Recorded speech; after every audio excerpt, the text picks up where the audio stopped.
Welcome to Schenectady today, in and around the Capital Region. We're so happy you're joining us today. It's always great to be on here on the show today, and every day that I'm on and meet such wonderful people. I'm so blessed. Did I hear a phone? Okay. Anyway, we have a wonderful lineup today. We're going to be talking about Pippin. We're going to be talking about the city mission. We'll be talking about the Cap Rep, and we'll be talking about Classic Theater Guild, and we'll be talking about a big photographic exhibit. I do want to mention, and I'm kind of out of sync here, we're dedicating the show to Greg Millett, who passed away 1 year ago, actually today, and was our technical director for 17 years, something like that. So I just want to acknowledge his presence in the room as we do this show. Yeah. So we're going to start right out with our first guest, and we're going to talk about Pippin. And we have the director, Stephen Uhas, here. Yep. And he is, he tells me there's 60 kids involved. Yeah. Tell me more about it. Well, this is the second year of this program. It's Broadway Camp for the School of Performing Arts at Proctor's. And almost about 2 years ago, Philip had approached me about putting together a professional camp. The team, the education department, had been talking for a while about taking an extension of all the workshops and all the classes. Like Catherine Stevens. Catherine, Christine, Sheehan too, Grace, Mike. There's a big team to behind it. It's a terrific team. They do so much and serve so many kids in the region. But we kept finding, or they kept finding, that a group of kids who really wanted to take these classes but do a production. So it culminates everything that they've learned. It comes together, and it seemed like a natural fit. And I was making a personal transition back to the region, and I had been talking with Philip, and he said, "Would you be interested?" And I said, "He said, absolutely. If we can do a professional program for students, right?" Yeah. And he said, "Absolutely." And we met, and you know, the collaboration began. And so last year we had about 40 students audition, and we had 32 in the cast. I think we had 6 in the orchestra, I'm sorry, 6 in the production, and then about 10 in the orchestra. And this year it grew. We have 39 in the cast. We have 12. Well, you got Pippin, so you can't. It's a place where you could add a little. Right, right, and that's an important part of picking the show. You know, picking. You don't want to pick a two-man show. No. Or a two-person show. Yeah, and we look for shows that have a lot of roles. So there's a lot of major roles or feature roles, and then in a show like Pippin, there's a lot of specialty things that happen. And these students have just been absolutely amazing. And the orchestra students, the production, it's really amazing to think that they're 14 to 19 years old and what they're able to do at this point. Isn't that amazing? Yeah. And it's got to be thrilling for you.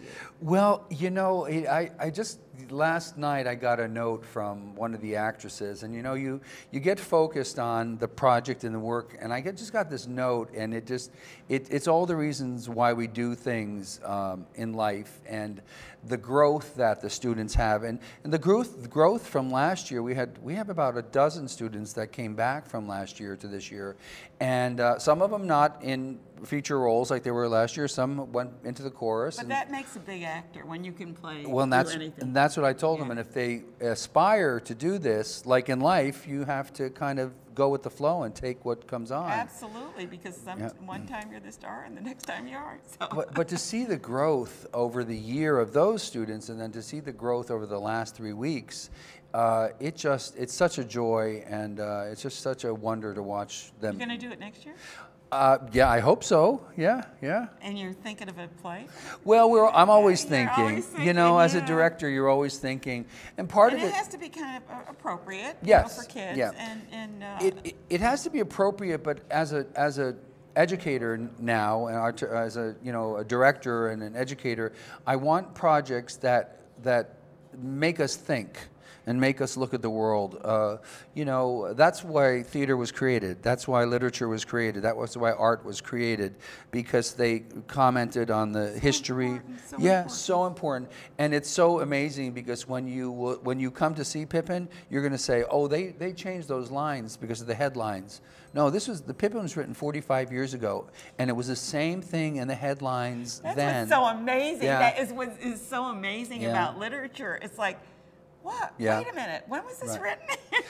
Well, and the other thing, you know, because I am a child of the 70s, and so when I try to give the kids references about, you know, don't trust anybody over 30, you know, and they go, what? What? What does that mean? And, you know, and I happened to see Pippin in college on Broadway, and I was telling them all the story, and the way they look at you, you know, like they can't comprehend. They have no point of reference. Right. And see, that's one of the things that I notice in talking to some young people. And you can't blame them because we just have the experience and we know. And it's like the person asked me, "Oh, World War. Oh, were you in? You know, no, I wasn't in Revolutionary War. No, I wasn't there." You know, but that's part of the process. That's part of the education. That we go back, we look at the history, we look at the times why it was appropriate at that time. Exactly, and the relationship between Charlemagne, King Charles, and Pippin is don't trust anybody over 30. You know, that's that relationship. That was actually Stephen Schwartz and Bob Fosse. Bob Fosse was the older gentleman, and Stephen Schwartz was very young, and they had this really abrasive relationship. Really? Did they? I did not know that. That's when you watch the show, when you see the conflict, that's where that's based. Yeah. And actually, Stephen Schwartz has written about it and saying, you know, he didn't realize it then, but looking back at it, you know, that was what was happening. I'll be darned. Yeah. But now we want people to come see this because the kids have put so much effort into this. You have too, of course. Yes. But when is it going to be? It'll be this Friday and Saturday. Say the date because I don't know when people are Friday, the 4th is at 7 p.m. And then Saturday the 5th is at 2 and 7 p.m. There's 2 productions. On the Proctor's main stage. Yeah. And cool. and the tickets are $10. It's a great bargain. Yeah. And just imagine those kids when they write their resume. I was on the main That's stage right. at Proctor. Yeah. And it's fully produced, full sets, full costume, full orchestra, full dance. You know, it's a full production. I saw a clip. Did I see kids doing some acrobatics? Yeah, we had a couple of workshops. We don't do the circus version, but because of magic to do, there's elements of that. So we have acrobats and we have jugglers and we have all kinds of these are the kids that came to just. Well, so you didn't even know you had that talent. Well, when you audition kids, you know, when you audition in general, after you dance them, you say, "Can you do any gymnastics?" What can you do? Yeah. What can you do? And then you work that into the show. So that's what we've been able to do. And we also have a terrific.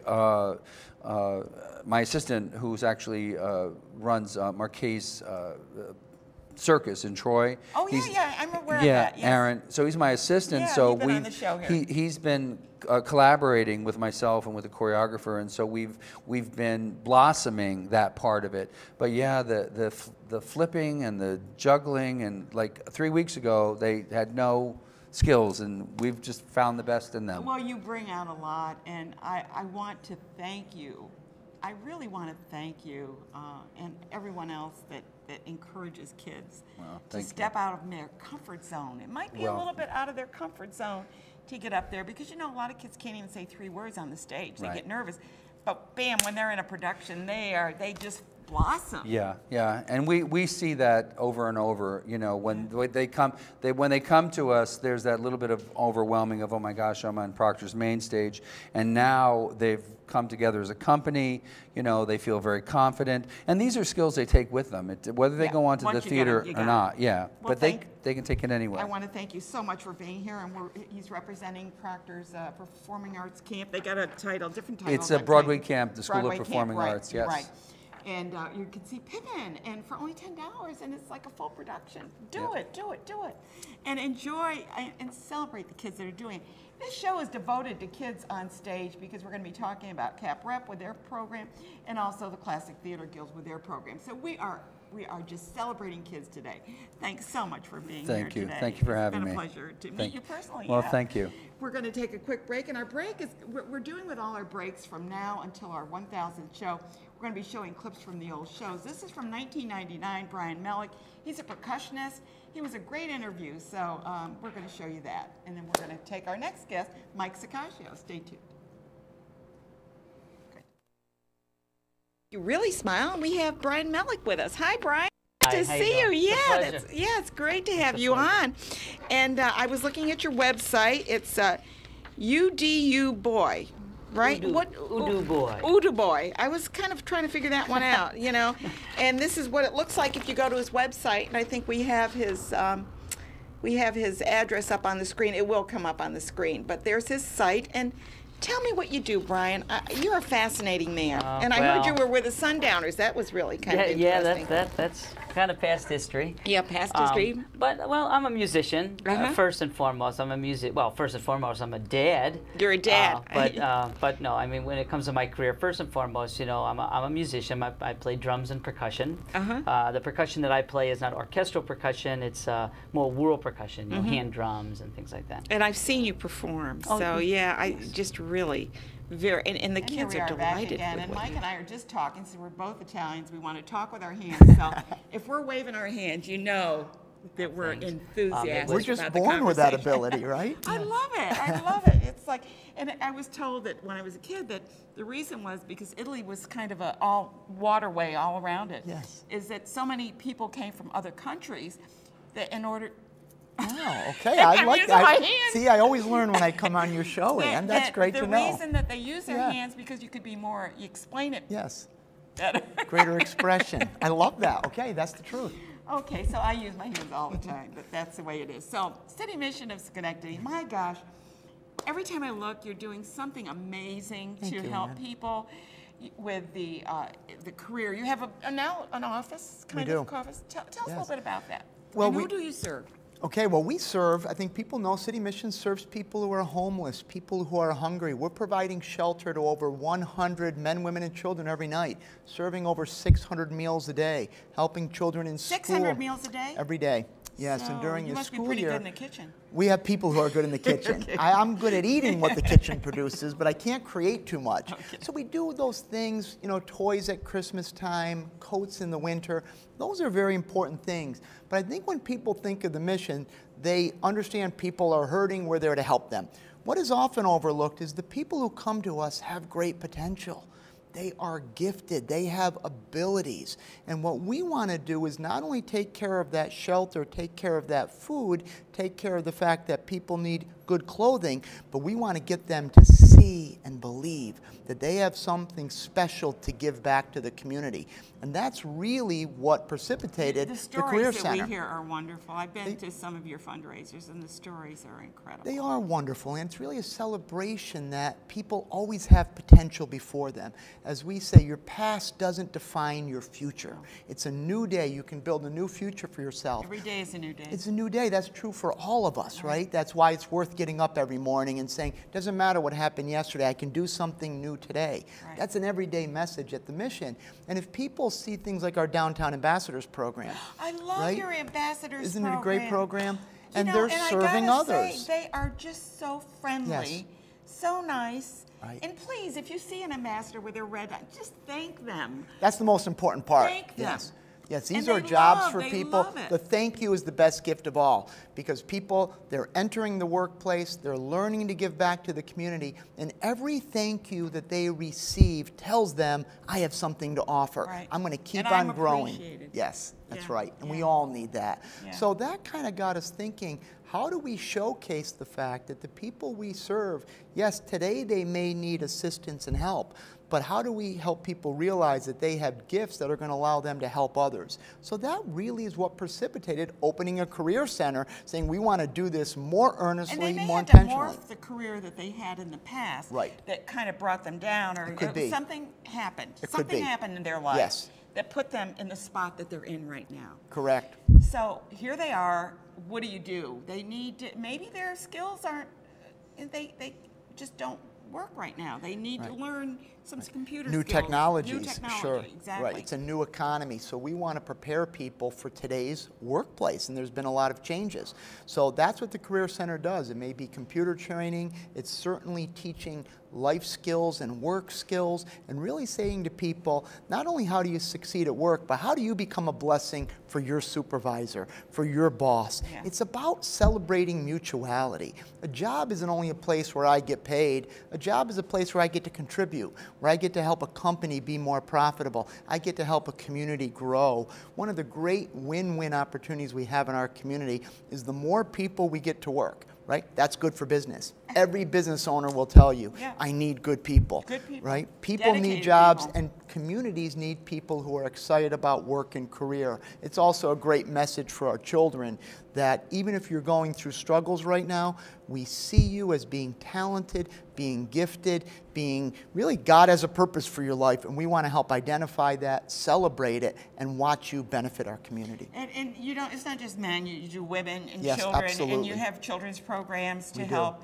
To me, it's sometimes people find themselves, I mean, any one of us watching could find themselves in a situation through death, through fire, Yes. through loss of job, or what, that you're going to end up living in your car or something. It doesn't take much. It doesn't take much because many families and households are in a fragile state. Yes. They don't have that one-year cushion to live on. And these are often people who are working. They're Exactly. going to work That's what every I'm saying. day, and yet they They're- really have no margin in their lives. There's no margin in life. Maybe through illness, through having to pay for a caregiver, whatever it takes, they find themselves in this situation. So we are this far from falling into that. And I'm not saying it's going to happen to everybody. Obviously, it doesn't. But we should recognize that these people are there not because they want to be. Right. Yes. Because they find themselves in that situation. And that's why maybe one of the most important parts of City Mission is we have over 30 of our staff members are former residents. Isn't that wonderful? Right, so what does that mean when someone's coming through that door, maybe saying, wow, this is the worst day for me. Here I am. I have to go to a homeless shelter. When they're greeted by someone who's come through those doors, been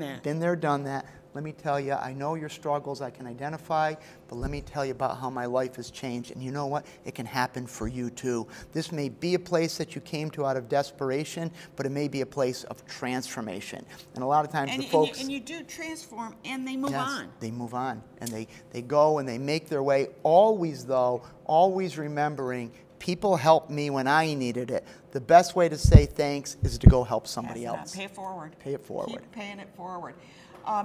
Now, do you ever use volunteers? Are you? Oh.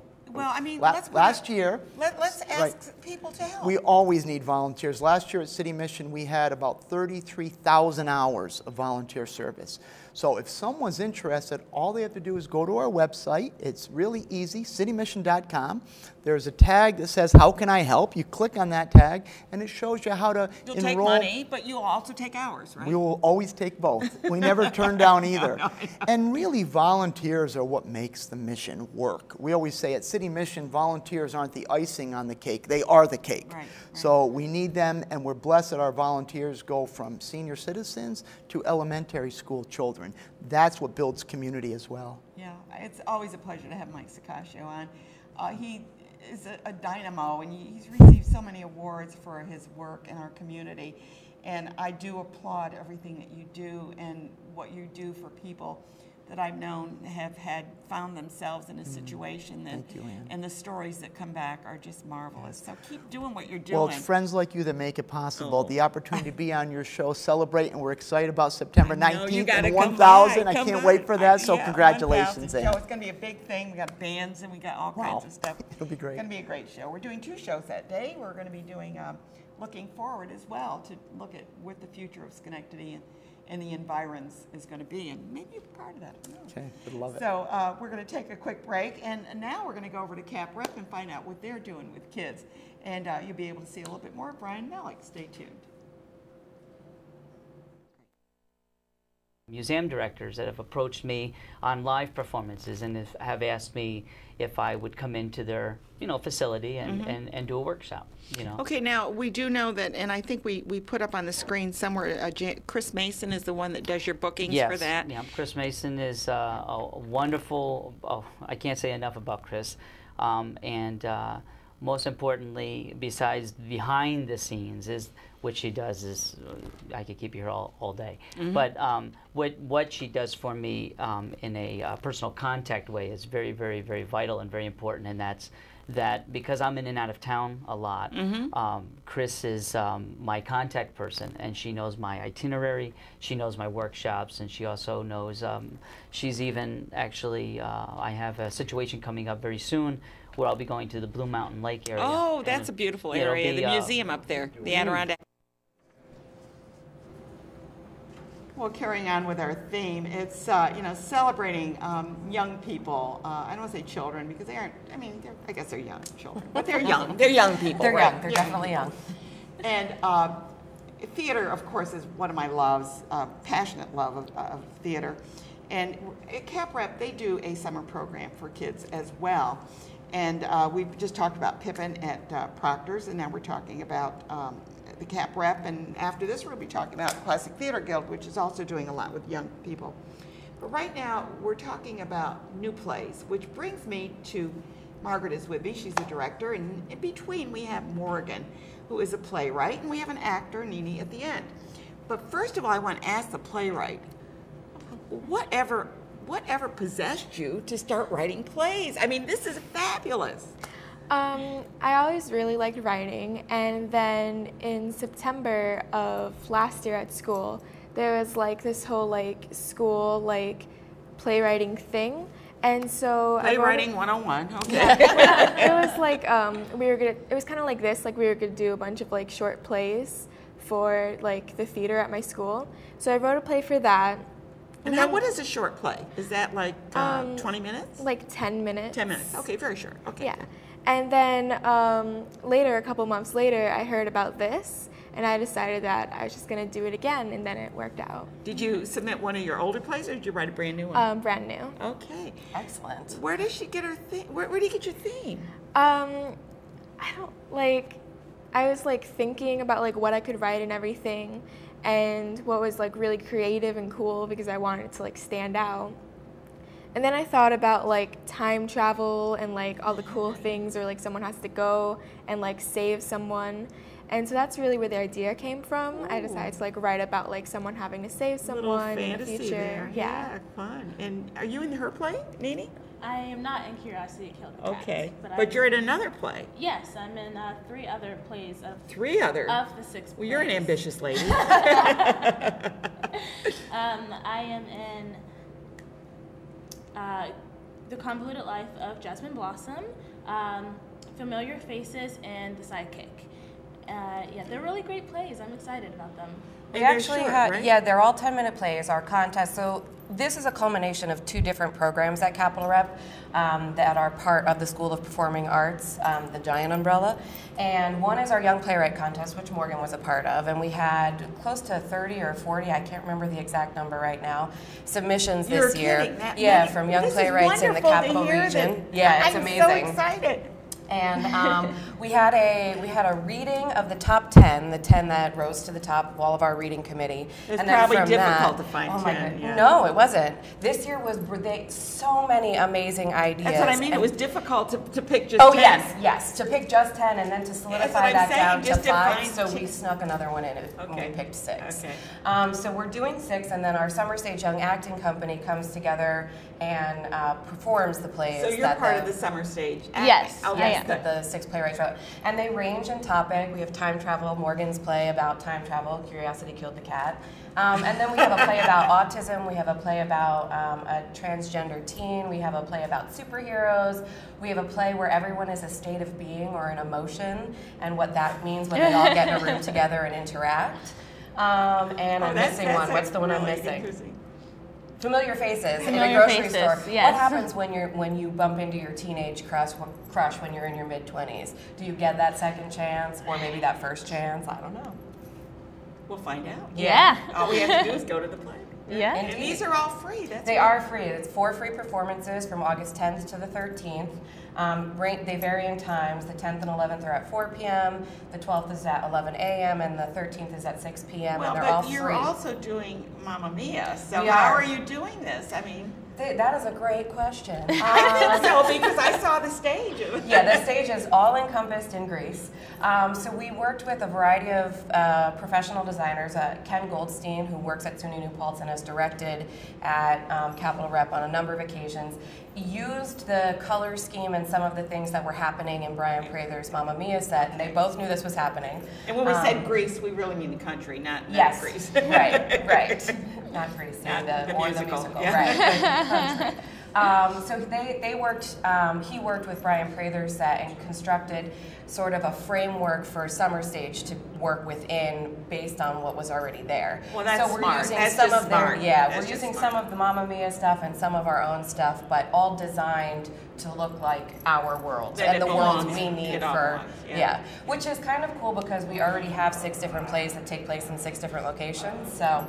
That's fine. You're And we able have to do it. Yep, and we have a professional costume designer who came in, and a professional sound designer, and Brandon Curry at our theater is our lighting designer for the summer. So the kids get a fully professional experience, and the playwrights got an opportunity before the Summer Stage company comes in and starts working with them to work with a professional playwright and sharpen their scripts even before that's the really company nice. gets their hands on them. Yeah. Because it's not just writing it, you have to do stage directions as well when you write a play, right? I mean, it's not just like putting the words down. It's like, well, how are the people going to move on the set, and where do they? So there's a lot to it. So it's, wow. Yeah, and we had 6 really amazing plays that rose to the top of the 10, and then some really great conversations with Suzanne Bradbeer, who was the professional playwright who came in and worked with them. Oh, really? Lots What of an really experience. yeah. These kids. And then these guys get to come into the rehearsal process and engage with the actors who are embodying their characters for the first time. And it's all, the model is based on what we do at Capitol Rep when we do a world premiere for a main stage. Yeah. So they're getting a professional experience just on a 10-minute play instead of a 2-act play. Well, that's okay because you got to start somewhere. Indeed. And Nini, are you planning to go into the theater arts? I am. I'm currently studying theater at Fordham University in Lincoln Center. Oh, Yeah. wow, that's cool. And have you done any big productions? Not there, no, not yet. I'm hoping for this year, so Good. Well, we'll I see. hope you do because you have such enthusiasm in your Thank voice you. and face, so I'm sure that you're going to get some really good starring roles. perhaps. Oh, I hope so. Well, we may not get them right away, you know. Although some people fall into it immediately, and you go, "How did that happen?" You know. At least you Also hear those true. stories. I don't know how true Well, they are. I have to say that the kids that are in our program this summer, we have a company of 15 actors and 6 playwrights, and all of them are extraordinarily talented when they walk through the door. And then we get to mold and provide them with skills and exercises and opportunities to figure out how to keep finessing and keep growing as an actor or a playwright or both. And it's amazing to watch them open up and grow and go on. Nini was in our program last year and in the company, and then she went on to start in Fordham, and she wanted to come back to us, so I know we're doing something right. You're doing something right. Thank Yeah. you so much for showing that enthusiasm as well. Just quickly, we're almost out of time, but how many students are you dealing with this summer? Well, in that program, there's 15 acting students, 6 playwrights, and then we also had a 1-week camp, our acting intensive, and I think that was 8 or 9 students. So a slightly smaller scale than maybe the Pippins of the world, but very intimate one-on-one time with your instructors and a real training ground. I like small classes because that way you can kind of feel as though you can say something or, you know, kind of get some feedback. Right. without- Well, and to a certain extent, our program is dependent on what our young playwrights write. Morgan, for example, gave us a 2-actor play, but we also have other shows that have like 7 to 9 characters. So it sort of depends on what's presented for you with the young playwrights, how we can then mold the size of our company after that. Who picks the plays? A variety of different people. Okay. We have a reading committee that are professional theater folks in the area, and you don't throw them in a hat then. We don't throw it in. No. We have actual criteria. The same way we do our next act new play summit, we read the plays and evaluate on the criteria we asked of the playwrights, and then the creativity of what they put into it. And at the end of the day, Catherine Stevens, our education program manager, and I tend to be the two at the top that say, yeah, these are the 6 we really think. But it was not just us. Yeah. Okay. And well, Morgan, I think that this kind of shows how the cream rises to the top. Thank you. And you must be doing something right. Indeed. Yeah, Thank and you. I'm so glad you're doing 3 plays. Oh, wow. Excited. Oh, exciting. So anyway, if you want to see the plays, they're for free. You can see them, and their schedule is on their website, and you can go to my Facebook page or my website and find out all that information as well. And I want to congratulate you all for doing such good stuff. And then we're going to take another break, and gosh darn it, it's amazing that we have such talent in our community. And the idea that we have young people, and we're going to be talking with the Classic Theater Guild. They do 2 plays. Mm-hmm. You're doing how many? 6. I mean, this is wonderful for the summer. And I agree. And it's great that we can have people of all ages come and sit in the theater and see these plays. Mm-hmm. And I just applaud you all for doing such great things. So anyway, we're going to take a quick break, and we are going to go to hear a little bit from Brian Melick again, and maybe we'll play that a little bit longer so you can get a little bit better feel while we get set up, because we have 6 guests on our next segment. So see you in a couple minutes. I'm Ian Perillo. Yeah, it'll be workshops all day and then performance. And it was because of Chris that she knew that I performed. I mean, it was very, very, very great what she does. I mean, she can talk the performance side of my life as well as the educational side. That's so. great. Now, I know you do some educational videos, and I think we have a clip of one of the videos. Can we roll that clip, maybe? And then we can talk about that. Oh, okay, great. Yeah. Kind of must have sprung it on him pretty quick. Oh, that's okay. I'll tell you a little bit about it. Okay. I'm very proud of it. Here we go. Oh, there I am. What you're seeing is an instructional video that I did to support the Udu drum, which is an instrument that's indigenous to Nigeria. By using different parts of your hand. The drum is actually made, rubbing or striking, designed and manufactured and made by an artisan that lives in Freehold, New York, by the name of Frank Giorgini. He has refined and mastered the techniques of the Nigerian pottery methods, as well as he's a tremendous tile designer. This is a cast version of his handmade pots, but this drum has really added... It's called a Udu drum. Oh, actually, Udu. Udu drum. Yeah, he borrowed that word. And that's where you get your title. And that's where I get my title. And the reason why I get my title that way is because... Udu. Udu. Udu. Like I said voodoo, but this is Udu. Right. Okay. And Udu means, the translation, means pot or pottery or even piece. Mm-hmm. So Frank borrowed that word from the Nigerian language. And I mean, there's 3 different languages in Nigeria, but he borrowed that word, to pay homage to the pot and also to bring, information. Now you talk about clay, and is that I mean, obvious. Looks like a piece of pottery. It's absolutely. Well, there's nothing wrong with your TV set when you were watching Brian Melick. That show was from 1999, and what we did is it was on VHS and had to be converted to a DVD.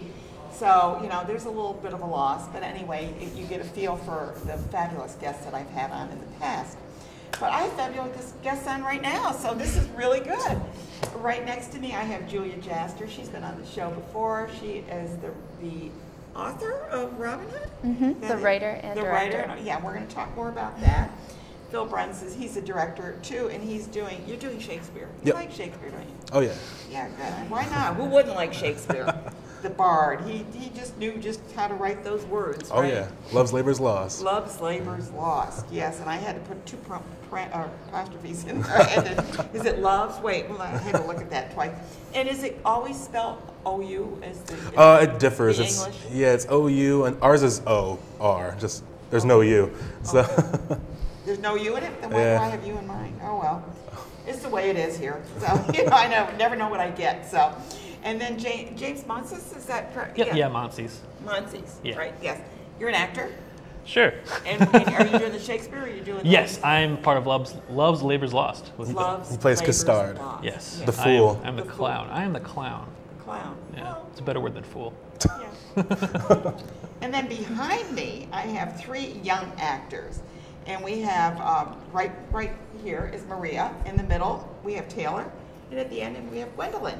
And we're going to be talking with each one of them about what it's like to be on the stage. Well, actually, you will be on the stage for a Proctor's performance, but the other ones are all out in the open, right? Yeah, we still have a stage, though. Yeah, an Indian ladder for us. Okay, good. So let's start out with Julia, who wrote Robin Hood. Well, you didn't write the original one, obviously. Well, I but took what the. Did you pair, what'd you do? How'd you do it? I took the original Howard Pyle version of the Robin Hood book, and I adapted it to child language, and I cut some scenes, and then I made it really funny. So you made a comedy out of it, right? A little bit, yeah. Well, because people like to have a smile or two. Sure. Yeah. It keeps it interesting, right? So actually, we had Morgan on earlier. She's a playwright. So in a way, that you were a playwright too. Right. Yeah. This is my second production I've written and directed. Last year I did Treasure Island at Helderberg. I remember that. Yeah. And I put my own music to it. I found. I didn't write my own music, but I put drinking tunes. Yes, lots of old English and Irish drinking tunes. Oh, and they're wonderful songs, aren't they? They're great, and it's great to see the kids do it too, with the stomping and holding beer steins and having fun. And this is Robin Hood. So you're not pillaging and foraging. Oh, we're deep in the Greenwood forest, right under the Greenwood tree. Good. And Phil, you're doing Love's Labor's Lost. Yes. With Shakespeare. What is that play about? He's written, 30 some odd plays or something? Yeah, well, it was written right after Romeo and Juliet. So he kind of plays off those themes, except kind of mocks them. So it's about 4 couples, about these 4 guys who they fought off women. They forswear them for 3 years and just to study and fast. And he thinks it'll make them like legends or something. And then the princess and her ladies come over and it all kind of goes downhill. It goes downhill from there, yeah. And how big is your cast? There's 16 cast members. Oh, you've got quite a few. Yeah. How easy is it to have young people? Because you deal a lot with young people in your plays. In your plays also, right? Most of mine are older, but there are some young ones. I was going to say, because when you start talking Shakespeare, that's more difficult because there's a meter to it, the way that he writes it. Yeah. And the language. And so I would think it'd be very difficult. It was difficult for me in college. I mean, I had to look down at the annotations to figure out what the heck does that mean, So, I mean, I was kind of a dunce in college on Shakespeare. So I just wonder how you manage this. I mean, well, it's easy when you have a great cast like mine. That definitely helps.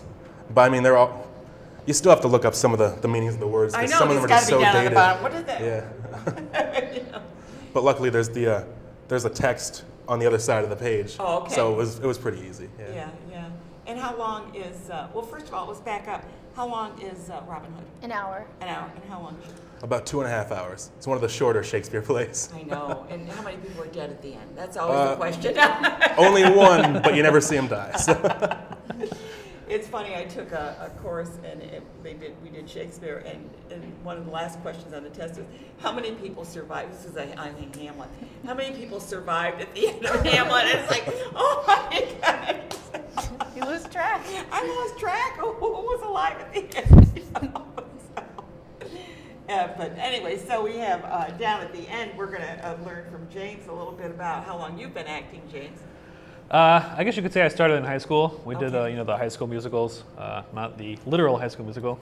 Okay. And then I did it through college. High school musical. Yeah. Yeah. And then I actually I was on a hiatus for about like 3 years because of work, stuff like that. So this is actually my first play in 3 years. So it's really exciting to get back into it, and it's a really great show. So you like doing this, huh? Yeah, I love it. It's actually my first Shakespeare play ever. So. But you're playing the fool. I do. So it's pretty easy. Yeah, it's just me with, a different language. Yeah. Was it hard to learn? At first, yeah, because I would read it and be like, I don't really know what I'm saying at all. But where do you stop? You look at, there's that, because even reading Shakespeare, it's like I have to kind of understand. A comma either means pause or keep on going. You have no idea. Yeah, and I really enjoy it when you see Shakespeare done in modern time, to modern sets. Well, we're doing that actually. You're doing it too? Oh, yep, good. 1950s time period. Oh my goodness, Yeah. So costumes will be fun. Yep, oh yeah. Yeah. And it's always fun when you see it done in a different time period. Twist. And the speech is a little bit different than it would be done if it was done in Old English. Yeah. Yeah. Because you can take a few liberties with Yeah, that. we adapted it a little bit. Yeah, you tweaked it. Yeah, tweaked it. So let's now talk to our young actors who are behind me. And the one right behind me, and I think she has her mic with her, Maria Seipel? Seipel. Seipel, get that right. What do you do, Maria? Tell me about your part. I play Little John in the Robin Hood play. So and you're in the Robin Hood. Yes. And it was a lot of fun. I really loved it. I loved just doing the whole, it was fun. That's what but were you familiar with the play?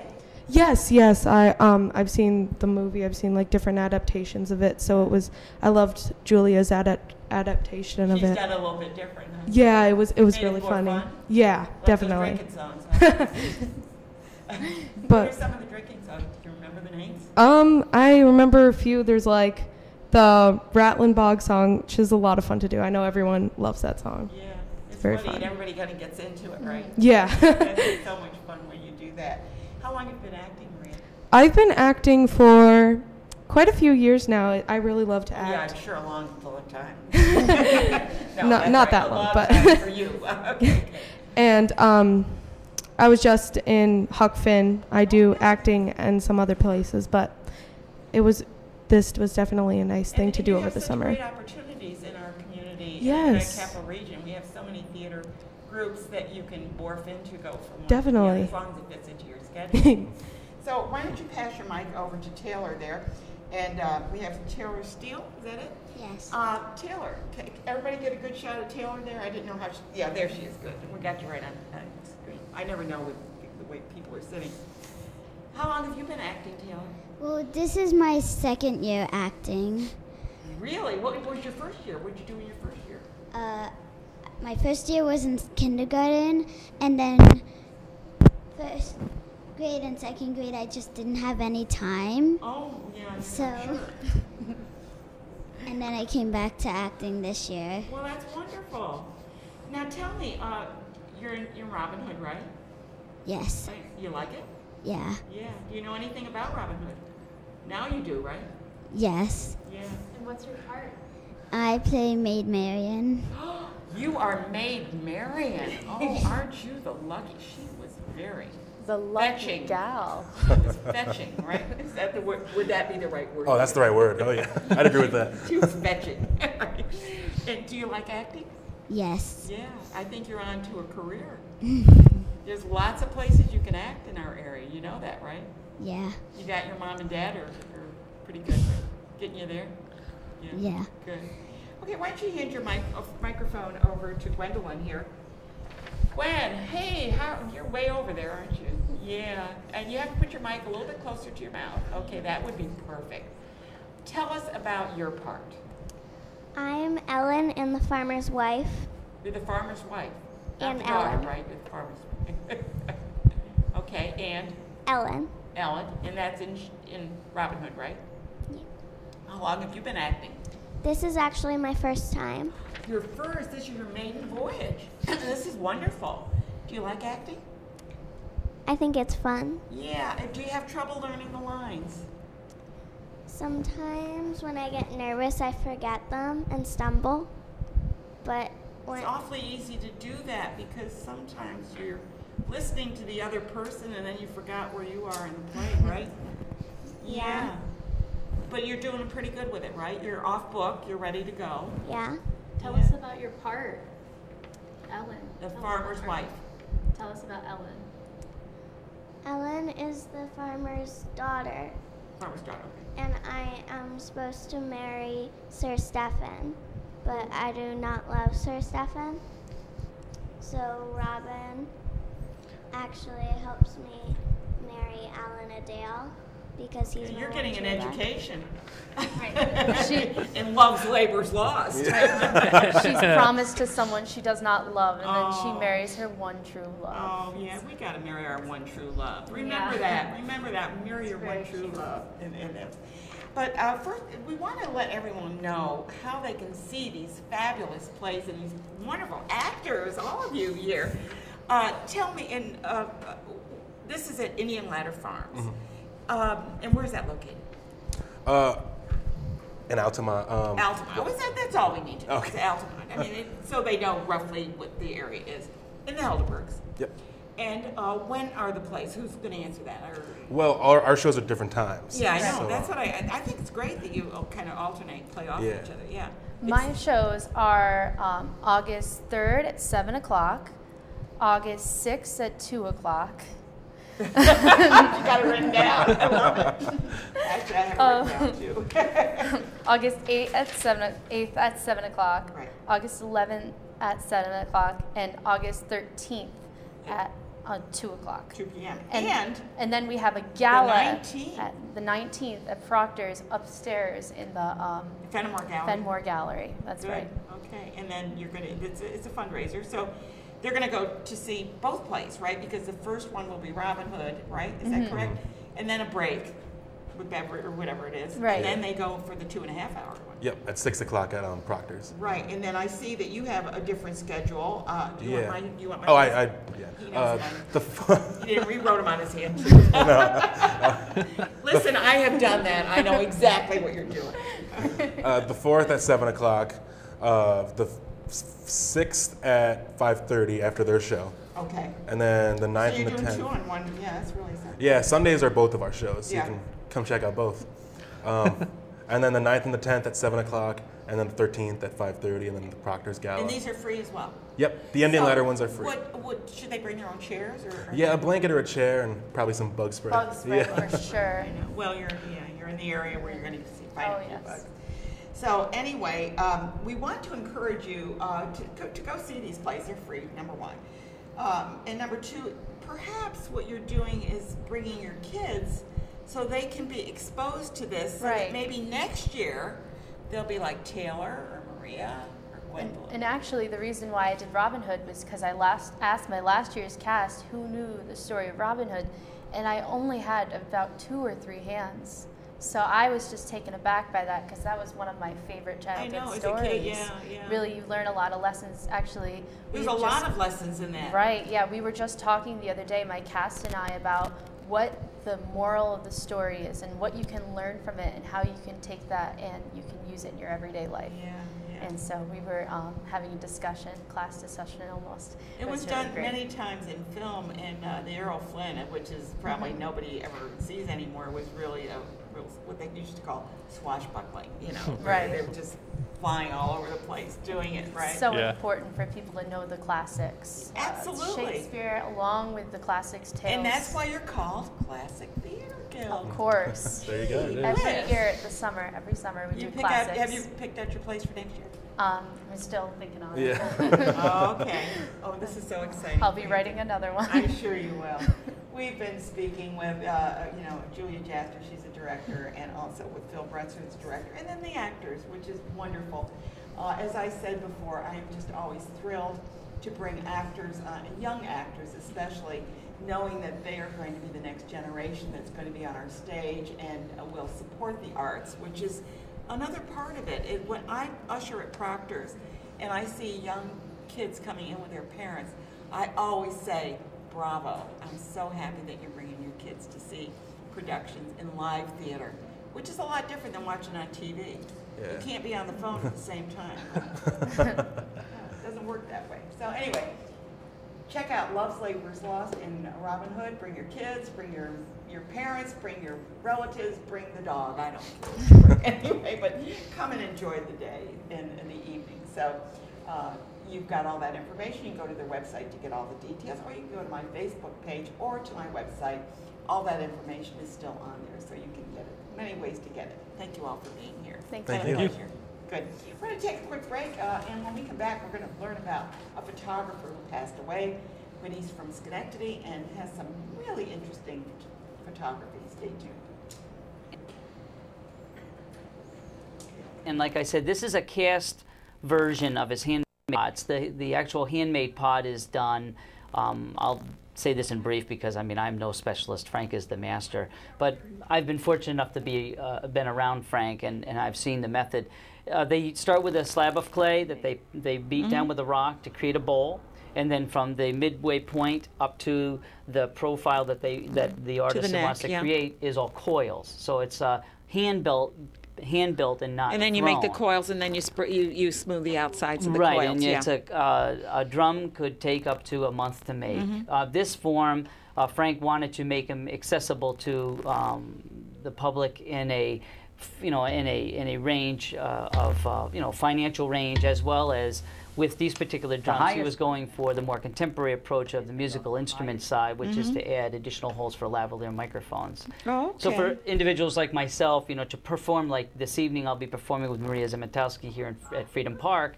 I'll be using. You're going to be there. Well, let's let's tell everybody about that. Why don't I have that information? I'm sorry, because I'm very bad. No, they should be giving that. Very they bad. should be giving that to me. That's why. So anyway. But yes, this evening at 7 o'clock at Freedom Park, I'm playing with one of my best friends and probably one of the areas, in my opinion, I think one of the area's absolute gems. Maria Zemetkowski is a tremendous. And here we are back again, and it's always my pleasure to bring the arts to you. We've done theater arts, but right now we're talking about photographic arts, and one of them is the exhibit, the Bradford Smith exhibit. So tell me about Bradford Smith. He's from Schenectady, is that correct? Susan Rivers. Hello, and thank you for having me. Yeah, thank you. I'm really happy to share this. Bradford Smith was actually from Galway and lived in Boston Spa, but he spent the last 30 or so years of his life in Schenectady. Okay. He was a photographer all his life, and in the not just taking just little. I mean, he really had an eye. He had an eye, and he had a career. Yeah. In the 40s and 50s, he was a fashion photographer in New York City. And after that, he came back upstate, and he worked at GE as their industrial photographer for many years. So he had a long. I was not aware of that. Okay. Yeah, he had a long history here in Schenectady. But we're focusing on his vintage fashion and what we're calling after-hours work, and there are so many connections. So it's amazing, and I know you sent me photos, so we do have some photos. Yeah. You want to do the photos? Let's talk about them, maybe if they sure, and I can tell you them up, and we can talk through that. There they are. Now this one is a collage of. It's a collage of Bradford's fashion work. He worked. He had photos in Harper's Bazaar and all the cosmopolitan kind of magazines of the day. So the story goes that by day, Bradford would take his fashion photos, and by night, he would invite these aspiring models to his studio and would do nude portraits. And what we will have on display at the Brookside Museum in Ballston Spa, starting August 7th, Monday, Tuesday, Wednesday, we'll have a display of the work, culminating on Thursday with our soiree. Oh, how nice. And why we're having it at Brookside Museum is a story in itself.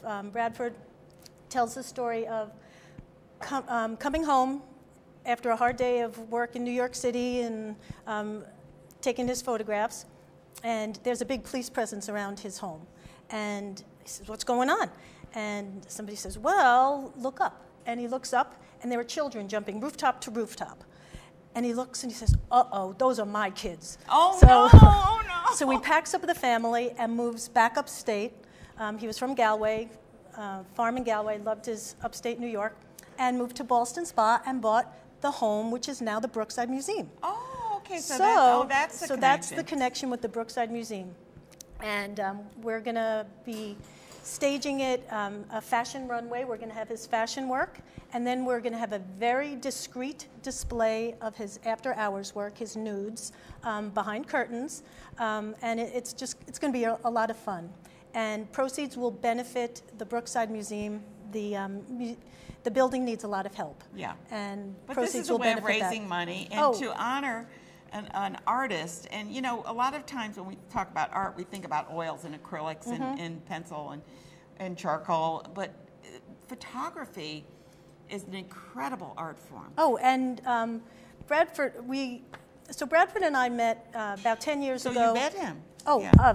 He's a dear friend. He passed away last year. Bradford and I met 10 years ago. He being a photographer, I'm a quilter, and we kind of bonded over both being outsiders in the fine art world. Well, see, we were just talking about it, yeah. Right, and for the last couple of years of his life, he was working on, he was very prolific, wrote a few books, but the last year of his life, he wanted to write a book about his nudes. And I was helping him do that, and sadly he passed away before we got it done. But the exhibit, the book, it's all a celebration and an homage to Bradford. It's a fulfillment of a promise, actually, and I've been obsessed. So, I think, really, we carry on. Yeah. When we meet when people enter our lives that have such an impact. They may not be your spouse or anything, but they're people that come into your life that you want to celebrate, and you want to continue to celebrate that. Whether you've made a promise or not, promises are always good, but it's so important to carry on their work. And to share it with the world. Exactly. It's an incredible collection of work that he left behind.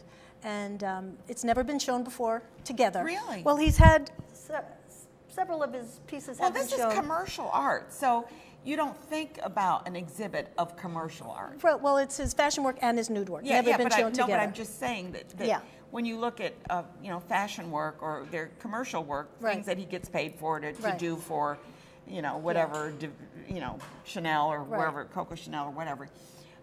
You don't think about an exhibit of that, but there should be, because that is amazing work. It's amazing work, and it's a slice of life that's long gone. Yeah. And what we're having a lot of fun with this, with the book, which has photos and essays. Will that be for sale at the Brookside? Yes, and we're going to have a big book signing because this is just out. And we have a lot of fun things made with the images, and we're launching today. And what is that? That's a scarf. It's a scarf with one of his favorite image is the photo he called it the Dreamer. It's the one that you use for your promo. Right, here. right. On the cover of the book. And that was Bradford's favorite image. And we're doing a fun Follow the Clues mystery. The soiree is $50 for people to come. 100% of those proceeds goes to Brookside, but we'd like others to come and join in the festivities. So we're launching this promo, Follow the Clues, Follow Me to Brookside. And today we're going to launch our first one, and it's going to be for 10 days leading to the 10th. So check out our Facebook page, or our website will lead you to the clues, and it'll be a lot of fun. The clues. Oh, that's follow what the a clues. Clever idea. Yeah. So we're having a lot of fun with this, and feel Bradford's presence in this. He was a fun guy. Is his family?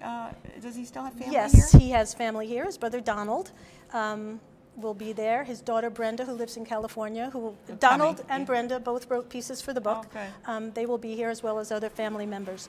But can I tell one quick story? Yeah, well, let me just say who's coming on, and then we'll go to we'll do, this is a little teaser here, We're hanging that carrot up for you. It's a good story. Because there's more coming. But I just need to tell you who's coming on next week.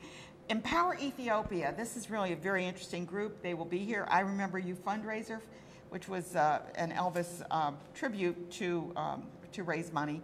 Proctor's Historical Committee will be talking about Kirk Douglas, the people that lived in our area and made it big. We're going to talk about Reading is Fun, and Ride the Cure, which is dealing with diabetes. Now we're going to hear the story. So the story goes, and you could hear it in Bradford's own words if you go to afterhoursvintage.com. Okay. So Bradford took photos of this young aspiring actress in the nude, and she got a little bit famous, and she married well. And the husband did not want those photos out. So he came to Bradford Studios. Her name was Betty. And Betty's husband came to Bradford Studio and said, I want those negatives. And Bradford said, can't have them. And he said, I want them. And he said, I'll pay. So Bradford said, okay. So Betty turned out to be Betty/Lauren Bacall. And Betty Bacall. And the person who was shaking down Bradford for those photos was Humphrey Bogart. So you can hear this story in Bradford's own words and our website. What a story! We had a film made of him telling that story. So he's a colorful man, left a colorful legacy of black and whites, and we're having a lot of fun with it. I'm definitely going to have to hear that, because Humphrey Bogart was he was. And she was very young when he married her. Yes, she was 19, I think. Or Girl from the Bronx. Yeah, Who knew? From the Bronx. And but he got to photograph her. Yeah. So did he ever give those pictures up? He said he did, but he said there was one left on the enlarger. So there we're was still a looking. mistake. Yeah. We're still looking for that. Oh one. yeah, well maybe anyway. But it's well, I can't wait to see the exhibit. I think it's going to be really fun to see, and the idea that he was colorful, number one, but that he was from our area, number two. I mean, we have to celebrate the people that have done interesting things, and we need to kind of say, yes, we got to remember them and do it. And thank you for doing that for him. I'm sure the family is just really so happy that you're doing well, I mean, it's been a labor of love with all of us. You're all working together. Yeah, we're all working together. Well, you've been watching Schenectady Today in and around the capital region. We've been talking with Susan Rivers. I don't, not Suzanne, Susan Rivers. And so check out that big exhibition coming up in Ballston Spa, right? Brookside Museum in Ballston Spa. Right. Thank you for watching Schenectady Today. Come join us for our 1000th show.